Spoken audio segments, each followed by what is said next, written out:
마태복음 6장입니다. 마태복음 6장 14절, 15절 두 절 말씀 제가 읽어드립니다. 너희가 사람의 잘못을 용서하면 너희 하늘 아버지께서도 너희 잘못을 용서하시려니와 너희가 사람의 잘못을 용서하지 아니하면 너희 아버지께서도 너희 잘못을 용서하지 아니하시리라. 12절에 보니 우리가 우리에게 죄 지은 죄를 사하여 준 것 같이 우리의 죄를 사하여 주옵시고 라는 말씀에 이어서 14절, 15절을 예수님께서 제자들에게 우리에게 기도를 가르쳐 주신 다음에 14절, 15절을 통해서 다시금 용서함의 중요함을 강조하고 계십니다. 지난 시간까지 우리가 주님이 가르쳐 주신 기도의 내용을 돌아보면 예수님의 복음을 믿음으로 받아들인 성도라면 먼저 자신이 어떤 죄로부터 용서받은 자인지를 아는 자라고 말씀을 드렸습니다. 그리고 그렇게 스스로 복음 안에서 용서받은 자는 바로 자신이 하나님께 어떤 죄로부터 용서받았는지를 아는 자만이 자기 자신을 용서하기 위해서 복음에 대한 확실한 믿음을 가지고 있는 자만이 다른 이를 용서할 수 있다고 말씀을 드렸습니다. 나 자신이 용서받은 죄인임을 믿고 받아들인 자만이 남을 용서할 수 있는 말씀입니다. 저는 이 서로 용서함의 이 중요함을 주님께서 왜 말씀하셨느냐? 바로 주님께서 이 땅에 세우실 주님의 몸된 교회, 그 몸된 교회를 위해서 이 말씀을 우리에게 주셨습니다. 단순한 우리가 하나님께로 용서받고 그 용서받은 그 사랑과 용서로 긍휼과 불쌍히 여김으로 타인을 용서하는 용서의 행위를 말하는 것이 아니라 바로 이 땅에서 진정 용서받고 용서할 수 있는 곳은 오직 주님의 몸된 교회라는 사실을 우리들에게 알려주고 계시는 것입니다. 그런데도 오늘날 우리가 진정 교회 안에서 이러한 용서의 능력을 체험하고 살아가고 있는가? 그것은 여러분들 스스로 각자 생각하시면 될 것입니다. 예배를 통해서 우리가 주님께 모든 죄를 용서받고 예수 그리스도의 십자가를 통한 구원을 믿고 내가 곧 길이요 진리요 생명이니 나로 말미암지 않고는 아버지께로 올 자가 없느니라 하신 주님의 초청에 응하여 하나님의 자녀가 된 우리들 사이에서 먼저 용서가 실천되지 아니하면 하나님이 세상을 이처럼 사랑하사 독생자를 주신 그 진정한 복음이 우리 마음 가운데 품은 용서의 능력에 담겨져서 세상을 향해야 되는데 우리는 단순한 교리를 전하는 것을 전도로 생각할 수 있는 그런 단순한 신자가 되고 있는 것은 아닌지, 진정 우리 자신이 하나님 앞에 통회 자복하면서 용서받은 그 기쁨을 하나님께 감사함으로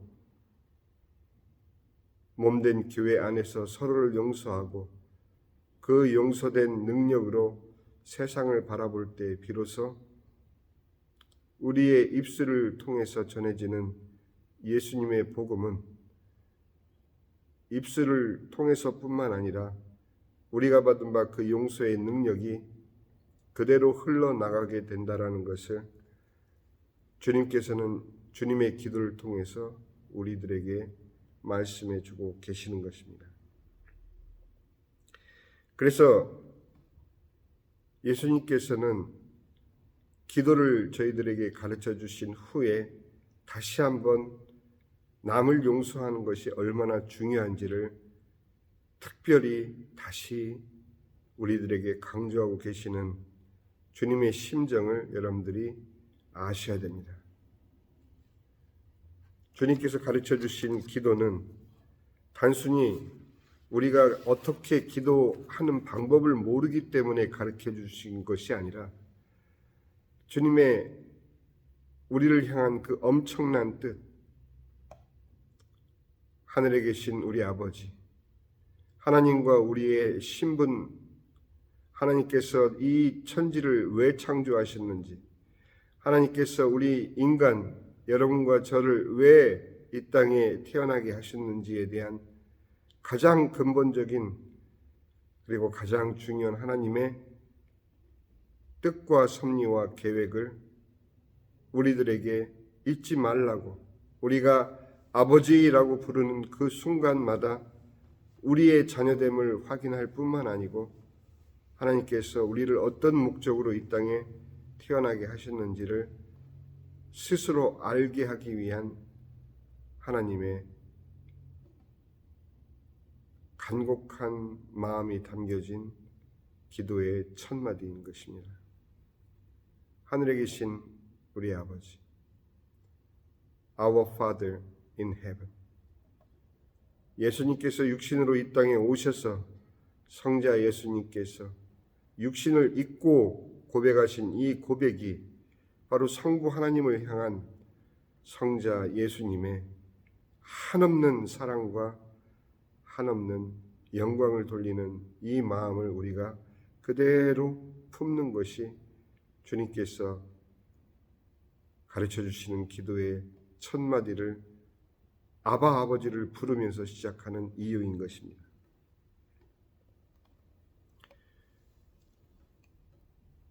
진정한 용서가 있는 곳, 하나님께서는 그곳의 출발을 가정으로 삼으셨습니다. 세상적으로도 가정에서 용서 못할 일이 없고 더더욱이 믿는 가정이라면 주님의 용서에 힘입어 더더욱 그 용서가 가정의 바탕이 되어야 되는 것은 분명한 것입니다. 성장하면서 자녀들이 서로 아웅다웅할 수 있고 사춘기를 지나면서 자녀들이 부모와 뜻을 달리할 수 있는 그런 경우조차도 하나님께서는 우리가 어떤 죄로부터 용서받은 하나님의 가정인지를 생각할 때 사실은 가정 내에서 용서 못할 일이 없는 것을 우리는 분명히 알 수 있습니다. 그러니 예수님의 십자가의 사랑 안에서 이 세상의 모든 죄로부터 돌이킴을 받은 성도들이 편안히 안길 수 있는 집과 같은 곳이 바로 주님의 몸된 교회여야 한다는 주님의 그 말씀을 여러분들이 우리가 우리에게 죄 지은 자를 용서하여 준 것 같이 우리의 죄를 용서하여 주옵시고라는 이 구절과 너희가 사람의 잘못을 용서하면 너희 하늘 아버지께서도 너희 잘못을 용서하시려니와 너희가 사람의 잘못을 용서하지 아니하면 너희 아버지께서도 너희 잘못을 용서하지 아니하시리라 하시는 이 당부의 말씀은 바로 얼마만큼 주님의 사랑으로 우리가 이 세상을 살아가야 되는지를 강조해 주시는 중요한 말씀인 것입니다. 예수님은 우리들에게 기도를 가르치신 후에 다시 한번 서로의 용서함이 하나님 사랑의 중심임을 다시 재차 강조하신 오늘의 말씀을 여러분들 깊이 마음에 새기시길 바랍니다. 복음은 하나님의 용서의 능력이며 긍휼이시며 무조건적인 사랑이시기 때문에 예수를 믿노라 하는 모든 성도들의 그 마음과 품성과 삶 가운데는 주님의 이 용서가 바탕이 되어야 된다는 것입니다. 이 세상을 우리가 살면서 어떤 중심으로 살아가는지는 바로 내 마음 가운데 나 자신에 대한 하나님의 용서를 믿고 그 용서함 받은 삶을 통해서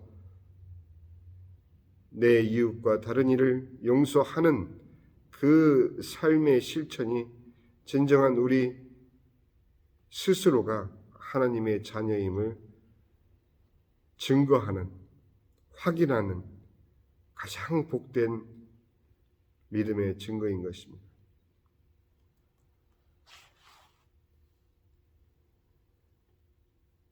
너희가 15절에 너희가 사람의 잘못을 용서하지 아니하면 너희 아버지께서도 너희 잘못을 용서하지 아니하시리라 하는 이 말씀은 하나님께서 이미 용서하셨는데 그 용서를 돌이키시겠다 하는 그런 말씀이 아닌 것입니다. 하나님께서는 반어법적인 표현을 통해서 얼마나 너희들이 받은 은혜와 사랑과 용서가 큰 사랑인지를 잊지 말라는 거듭거듭의 당부의 말씀인 것입니다. 그 이유는 세 가지 우리가 살펴볼 수 있습니다.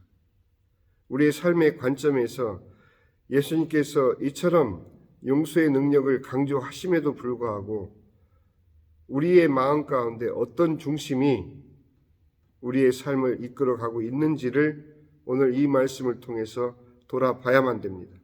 누가복음 15장 11절에서 32절에는 그 유명한 돌아온 탕자의 이야기가 나옵니다. 여러분들이 시간을 내셔서 한번 이 돌아온 탕자 이야기를 다시 한번 읽어보시면 예수님께서 용서에 대한 세 가지의 다른 중심의 삶을 우리에게 말씀해 주고 계시는 것을 알 수 있게 됩니다. 첫 번째는 27절에 들에서 돌아온 아들이 풍악 소리에 놀라 종에게 이것이 무슨 연고이냐라고 물었을 때 종의 대답은 당신의 동생이 건강한 몸으로 다시 돌아와서 아버지께서 기뻐하여 잔치를 열었노라 이렇게 대답하는 내용인 것입니다. 종의 관점은 용서받고 용서하는 아버지와 돌아온 탕자의 관계를 객관적으로 바라볼 때 그 내용을 알 길이 없습니다. 종의 시선은 어디에 꽂혀 있었느냐? 그가 비록 밖에 나가서 고생하고 돌아왔지만 그의 몸이 건강한 육신적인 중심이 종의 마음에 있다라는 것을 주님께서는 말씀해 주고 계십니다. 하나님께서 그를 용서하고 돌아온 탕자를 아버지의 품으로 품어주는 그 소중한 시간에 종의 시선은 그렇게 고생했다고 하더니 그래도 건강하게 돌아왔네? 바로 육신적인 중심에 머물러 있는 것을 우리는 봐야 됩니다. 여러분들이 하나님께 받은 그 엄청난 사랑과 용서가 있음에도 불구하고 여러분들의 삶의 중심이 육신적인 오감의 만족에 머물러 있다면 여러분들은 다시금 주님의 복음을 돌아봐야만 되는 영적으로는 굉장히 중요한 시점이 된 것입니다. 두 번째는 아들의 관점입니다. 큰아들의 관점. 돌아온 탕자는 당연히 죄인으로서 내가 여기서 이렇게 줄여 죽는 것보단 아버지의 집으로 돌아가자 하고 돌아온 탕자이기 때문에 그를 맞이하는, 그를 용서하는 세 가지의 다른 용서의 형태를 예수님께서 말씀해 주고 계시는 것입니다. 두 번째로 큰아들의 관점은 아버지, 어찌하여 나는 지금까지 아버지와 함께 아버지를 위해서 모든 일을 다 하였는데 나를 위해서는 양 한 마리 잡지 않으신 아버지께서 어찌 아버지의 살림을 탕진하고 돌아온 이 동생에게는 이렇게 대하십니까? 하는 내용이 30절에 나와 있습니다. 큰아들의 말 가운데 중요한 것은 아버지의 살림을 탕진한, 그의 중심은 물질 중심인 것입니다. 하나님께서는 우리에게 얼마나 소중한 영혼의 구원과 남아있는 이 땅을 사는 동안 하나님의 자녀로서 성화돼가는 복된 인생을 주셨는데 그 구원을 받은 우리는 그 은혜를 통해서 얻고자 하는 것이 종처럼 육신의 건강이나 큰아들처럼 아버지의 물질에 관심이 꽂혀있는 이 땅에서의 부귀 영화라면 이것은 하나님의 용서에, 그 은혜에 들어가지도 못한 성전 밖에 있는 이방인의 처지이고 만 것입니다. 탕자의 비유는 많은 내용으로 우리들에게 하나님의 은혜를 주며 교훈을 주며 참 마음 따뜻한 감동을 주는 이야기지만 주님의 기도를 우리가 상고하는 지금 다시금 이 탕자의 비유를 돌아볼 때 결국 하나님께서 원하시는 우리의 신앙 가운데 반드시 우리가 붙잡아야 되는 용서의 은혜는 바로 그를 맞이하는 아버지의 관점인 것입니다. 아버지의 관점은 32절에 잘 나타나 있습니다. 내 동생은 죽었다가 살아났으며, 우리는 그 관점으로 우리 자신을 봐야 되며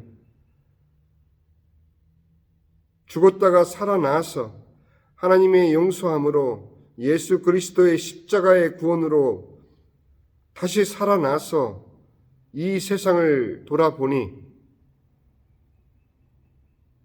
예수를 믿지 않는 자를 향한 그 죽은 영혼에 대한 불쌍함을 느낄 수 있고 죽은 영혼을 다시 살리시는 예수 그리스도의 생명의 복음을 전하지 않으면 안 되는 그러한 절박한 영혼의 중요함을 아는 진정한 성도가 되는 것입니다. 또한 이 종과 아들과 아버지의 이 세 가지 관점, 이 관점은 우리 그리스도인들에게 정말 종의 관점처럼 육신적인 수준에서의 교인이냐, 아니면 아들처럼 믿노라 하면서도 나의 물질적인 충족을 위해서 복을 비는, 믿기는 믿지만 나의 이 땅에서의 삶을 위해서 주님을 찾는 그저 신자이냐, 아니면 아버지처럼 내 동생은 죽었다가 살아났다라고, 죽었다가 살아난 동생, 죽었다가 살아난 둘째 아들을 기뻐하는 아버지의 심정, 그것은 바로 하나님의 마음, 그 하나님의 마음으로 자신이 용서받았음을 알고 그 용서의 능력으로 세상을 바라보는 진정한 성도의 구분 가운데 여러분들은 어떤 위치에 현재 계신지요? 믿노라 하는 여러분들 스스로의 신앙 고백이 오늘 이 말씀을 통해서 스스로 점검되어지고 진정 이 용서함으로 오늘날 우리 교회가 주님 안에서 진정한 주님의 몸된 교회인지, 내 안에 성령 하나님을 모신 내 스스로가 주님의 거룩한 성전인지 다시 한번 돌아보는 귀한 시간이 되기를 주님의 이름으로 부탁을 드립니다. 기도하겠습니다. 하늘에 계신 우리 아버지, 이름이 거룩히 여김을 받으시오며 나라의 마옵시며 뜻이 하늘에서 이루어진 것 같이 땅에서도 이루어지이다.